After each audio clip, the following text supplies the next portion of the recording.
right, so today I'm going to talk about how to use a reference image in Illustrator, which might help with laying out your elements. So the first thing I'm going to do is, and you can also do this with a sketch as well. If you do a sketch by hand, just simply bring this in and we can work on top of it.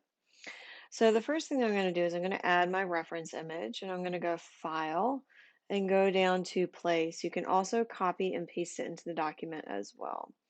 So what I'm going to do is I'm going to open my reference image. It'll load it into the cursor. Don't worry about that. You're just going to kind of click and drag so that you can place it into that document. The next thing I'm going to do is I'm going to make a new layer. So I'm going to go over to my layers. I'm going to say new layer. You'll notice that my image is on that bottom layer. I'm going to go ahead and name it so that we know what it is. Sometimes I like to dim my reference layer a little bit. So if you just double click right about here, I can say dim images and I can say okay. And it just makes it a little bit easier to work on. Up here is going to be where I'm going to be drawing my buildings. Not right buildings. So like I said, you can do this with a sketch that you've already created, or you can do it with a reference image if that will help you. So what I'm going to do, I'm going to make sure that I'm on that layer. I'm also going to make sure that I don't have a fill color right now because that gets in the way a little bit. So no fill color, but I will have a stroke color. And you might want to make it a little bit of a thinner stroke, but that's up to you. I'm going to use a couple of the tools that I talked about this week. I'm going to use the pen tool, and I'm also going to be using the brush tool and some other tools as well. So I'm going to go to the pen tool. And so what I'm going to do is I'm going to simply just drop points on the shapes that I'm going to be working with. And this can be as complex as you want it to be, or it can be as simple as you want it to be. You can also you can kind of overlap shapes. So here I'm going to do and you can also go back in and add kind of the shadows and things like that later on.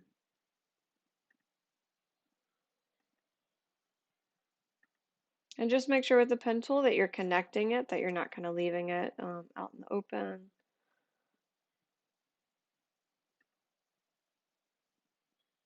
So if you sketch, this works a little bit better than, say, working with Live Trace if you're not comfortable with that. So I can go through and I can create a variety of shapes that'll sit on top of each other, and I can also turn my reference image on and off.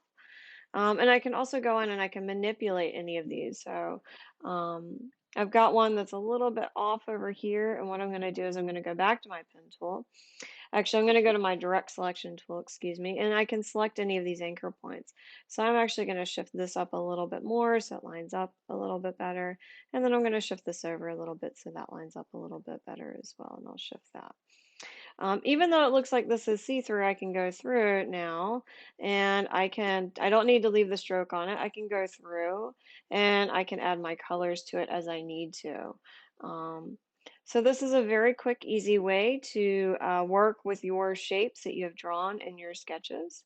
Um, and you can just really quickly go through and translate what you've done. Now, it might look very graphic at first, but we can also add painterly elements as we want to go through. So you'll notice here as I'm working, and then also you need to keep track of kind of what's sitting on top of what.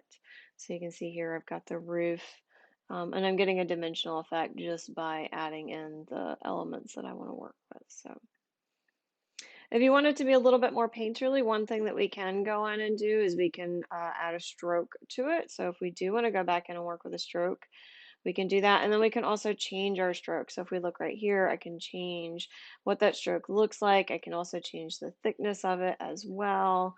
And so now you get more of kind of a hand-drawn look really quickly just by going in and adding the stroke. And we could easily do that by selecting everything and adding the same type of aesthetic stroke to it that we would want to do. So I might go here. All of these are customizable. I can go through and I can add it, and it'll emulate the brush stroke a little bit more naturally. So you'll see that looks a little bit more organic as I'm working with it. And then you can always turn your reference image back on and figure out what you need to add to it. And of course, if you have similar shapes that you're building, let's say I'm looking down here. I'm working once again with maybe the pen tool. And I'm going to build this window. And you'll notice now I've got that stroke and fill that I've already worked with up here. And what I can do is I can just simply just click and drag, and I can fill in those elements really pretty quickly. Of course, I would want to do this on my detail layer. So reference images are helpful, especially if you have a sketch, just to draw out those elements right on top using something like the pen tool or the curvature tool if you want to work with the curvature tool. If you want to freehand it by either using the paintbrush tool or the pencil tool, you're welcome to do that too. The pencil tool will also drop elements, and then we can also fill those in as well if we wanted to. And we can also go in and manipulate any of those points. So I'm actually going to go in and I'm going to bring in a couple of these points just that my freehand didn't work as well in. So I'll go in and kind of make some edits with something like that. So you can use a reference image. Once again, we're going to go File, Place. We're going to dim the image a little bit just so that we can see it through what we're working on. And then we're going to be building with a layer on top of it. So go ahead and try that this week, either if you have a sketch that you've already done, or if you want to use a reference image and work on top of that reference image. Once again, we can also add painterly effects to our color. We can make this into a gradient if we wanted to. And then we can also play with the stroke or with paintbrush elements as well.